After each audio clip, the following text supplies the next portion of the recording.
नमस्कार, सुप्रभात, स्वागत सबरंग कार्यक्रम में आप सभी का।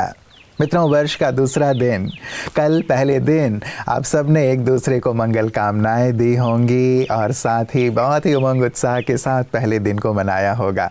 आज दूसरा दिन, वो उत्साह कम ना हो और भी दुगना हो। साथ ही साथ आपने जो विज़न लिया है कि ये वर्ष मेरा ऐसा होगा, उसे और भी गहराई से अंडरलाइन कीजिएगा। अपने लक्ष्य के बारे में रोज़ हमें लिखना ज़रूर चाहिए कि क्या है मेरा ध्येय, क्या मुझे करना है, क्या मुझे बनना है।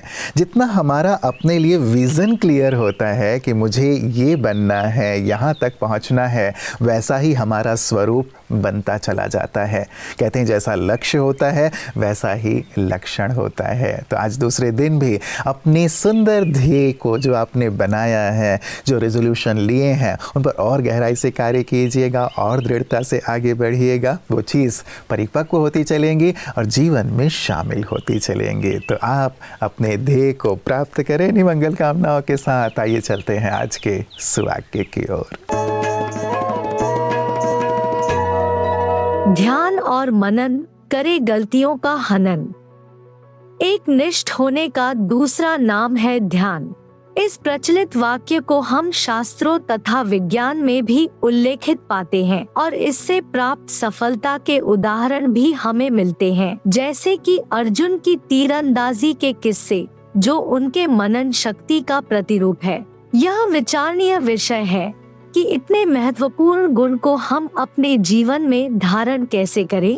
सफलता प्राप्त करने के लिए हमें अपने मन को केंद्रित करना पड़ेगा अपने लक्ष्य के ऊपर और स्वयं को उस लक्ष्य के महत्व की स्मृति दिलानी पड़ेगी। इसके साथ साथ अथक प्रयास और अपनी खामियों की जांच भी जरूरी है, अर्थात कोशिश के साथ साथ यह भी पता करें कि हम कहाँ कहाँ गलती कर रहे हैं। मन को केंद्रित और एकाग्र करने के लिए राजयोग बहुत महत्वपूर्ण है, जो हमें ध्यान के साथ साथ स्वयं के अंदर की कमी कमजोरियों को जानने का भी कौशल सिखाता है।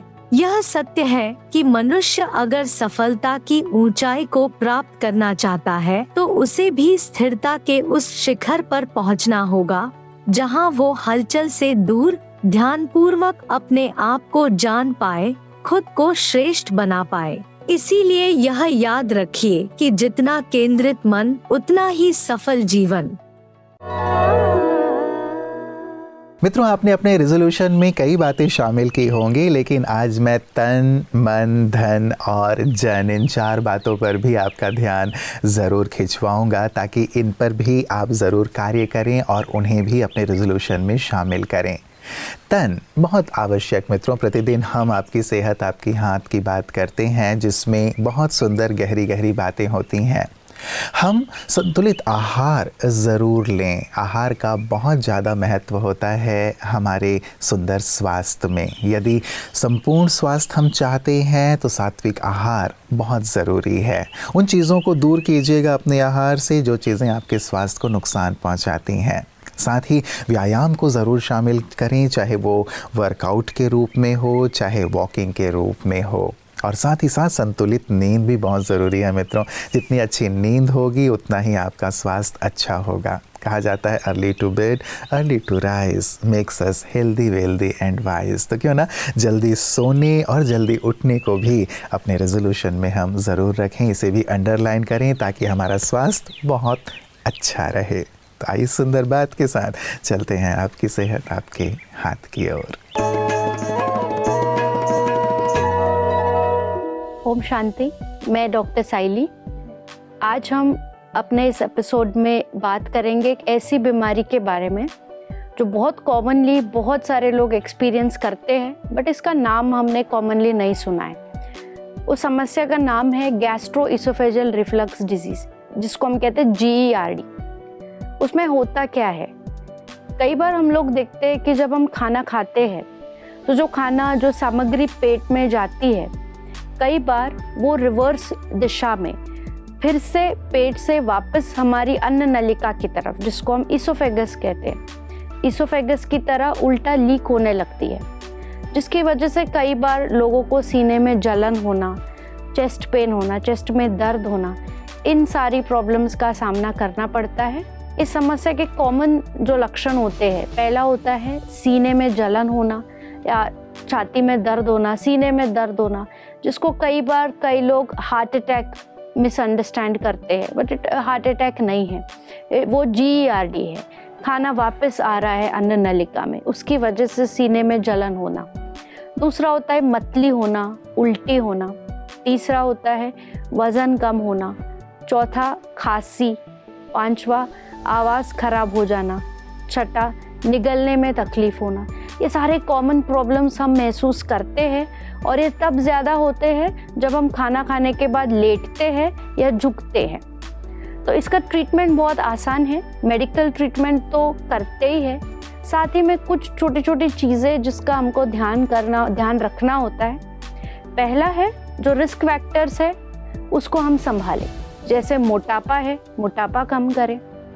दूसरा, जब आप सोते हैं और अगर आप महसूस करते हैं कि सोने से मुझे ये प्रॉब्लम होती है, तो कोशिश करें कि अपने बिस्तर का सिरहाना उठाए या फिर सोने से पहले अपने सिर के नीचे 2 पिलोज रखें। तीसरा, अल्कोहल, स्मोकिंग, इन सब चीज़ों को अवॉइड करें, तीखी चीज़ें अवॉइड करें। और चौथा और सबसे ज़्यादा इम्पॉर्टेंट है lifestyle improvement. Lifestyle improvement, lifestyle modification, जिसमें डाइट का ख्याल रखें, तली हुई तीखी चीज़ें ना खाएं, ऐसी चीज़ें ना खाएं जो एसिडिटी जनरेट करती है। एंड सबसे इम्पॉर्टेंट फैक्टर है स्ट्रेस और गुस्से को कंट्रोल करें, जिसमें मेडिटेशन हमको हेल्प करता है। जब हम स्ट्रेस को मैनेज करते हैं, जब हम गुस्से को कम करते हैं, जब हमारा मन शांत होता है, खुश होता है, तब इस बीमारी को ट्रीट करने में, अपने लाइफस्टाइल मॉडिफिकेशन में हमको बहुत हेल्प होती है। तो अच्छा खाए, ठीक से सोए, मन शांत रहे, मेडिटेट करें। Thank you. ओम शांति। मित्रों, तन अर्थात अच्छे स्वास्थ्य के साथ जो दूसरा बहुत महत्वपूर्ण घटक है हमारे जीवन को सफलता की ओर ले चलने के लिए, वो है हमारा मन। यदि मन नकारात्मक भावों से भरा हुआ होगा, संकल्पों से भरा होगा, तो कभी भी हम जीवन में सफल नहीं हो पाएंगे। इसीलिए इसे इस वर्ष अपने रेजोल्यूशन में ज़रूर रखें कि कुछ भी हो जाए, हम व्यर्थ और नकारात्मक विचारों से खुद को दूर रखेंगे। परिस्थितियां कैसी भी हों, लेकिन हम सकारात्मक ही सोचेंगे, समर्थ ही सोचेंगे। जब आप अच्छा सोचेंगे तो जो बुरी बातें हैं वो स्वतः ही हल्की होती चली जाएंगी और आपका जीवन खुशहाली की ओर, सफलता की ओर बढ़ता चला जाएगा। तो मित्रों, इस बात को भी विशेष अंडरलाइन करें कि हम अपने मन को सशक्त रखेंगे, सकारात्मक रखेंगे और हमेशा अच्छा ही सोचेंगे। यदि हम इसे अपने जीवन में अख्तियार कर लेते हैं तो निश्चित रूप से हम बुलंदी की ओर चलेंगे, अपने लक्ष्य को जल्द से जल्द हासिल करेंगे। तो गहराई से इसे भी अपने जीवन में शामिल अवश्य कीजिएगा, इसे भी अपना रेजोल्यूशन ज़रूर बनाइएगा। आइए सुंदर बात के साथ चलते हैं अगले सेगमेंट की ओर। इस संसार में रहते हुए ही सुख शांति में जीवन जिया जाए, मिल सकता है, या संसार में बहुत दुख है इसलिए निर्वाण का प्रयास करो? आपका प्रयास क्या रहता है? निर्वाण तो संसार में भी मिल सकता है। हर एक दिन उसका अनुभव, उसका आनंद ले सकते हैं। दुख तो है जीवन में जी, लेकिन दुख इसलिए है, अज्ञान है, अंधकार है, इसीलिए दुख है।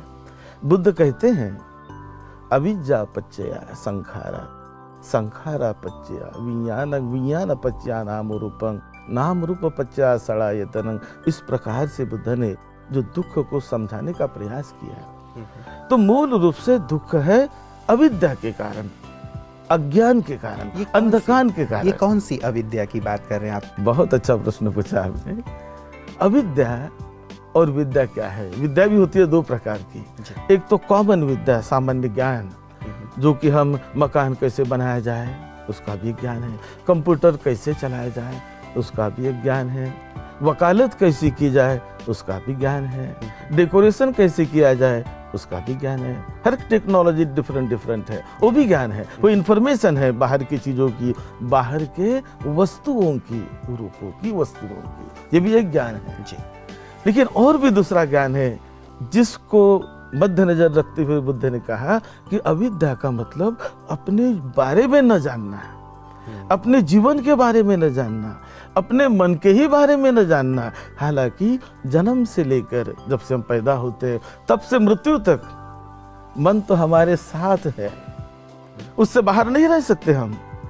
लेकिन हमारे साथ रहते हुए भी हम में से बहुत सारे लोग, क्या है मन, कैसे वो कार्य करता है, कैसा उसका स्वभाव है, क्या उसको जीता जा सकता है, क्या उसको बदला जा सकता है, क्या इसके बारे में नहीं जानते, नहीं सोचते।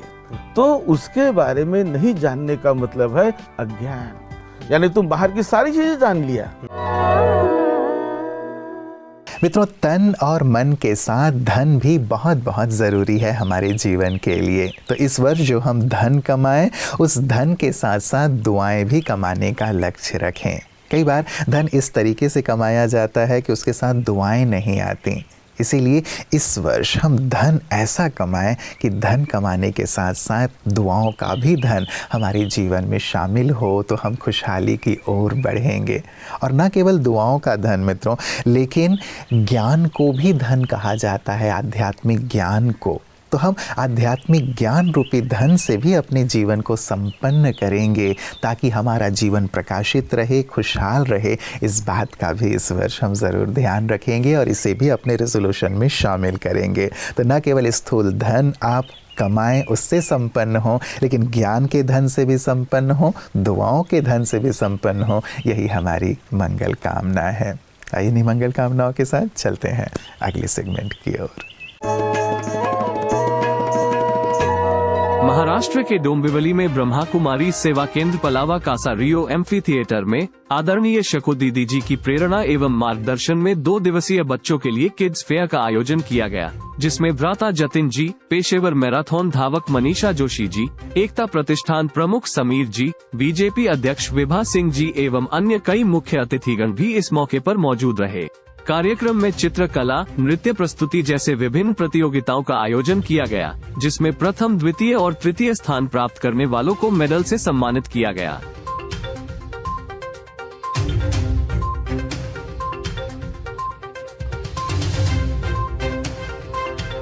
कार्यक्रम के समापन पर सभी बच्चों और पालकों को संस्था द्वारा सौगात एवं ब्लेसिंग कार्ड भेंट की गई। मित्रों, तन मन धन के साथ चौथी बात है जिस पर हमें बहुत ध्यान देना है इस वर्ष, वो है जन। जन अर्थात हमारे संबंध। जितने संबंधों में मधुरता होगी मित्रों, जितने संबंधों में प्रगाढ़ता होगी, अपनत्व होगा, उतना ही ये वर्ष हमारे लिए सुखद होगा, आनंददायी होगा। पूरा ही जीवन सुखद और आनंददायी होगा। इसीलिए इस वर्ष अपने संबंधों में एक बात अपने लिए रेजोल्यूशन में रखें कि मुझे संबंधों में देना ही देना है। लेने की कामना जहाँ आ जाती है, वहाँ संबंधों में थोड़ी सी खटास आने लगती है, दूरी बढ़ने लगती है।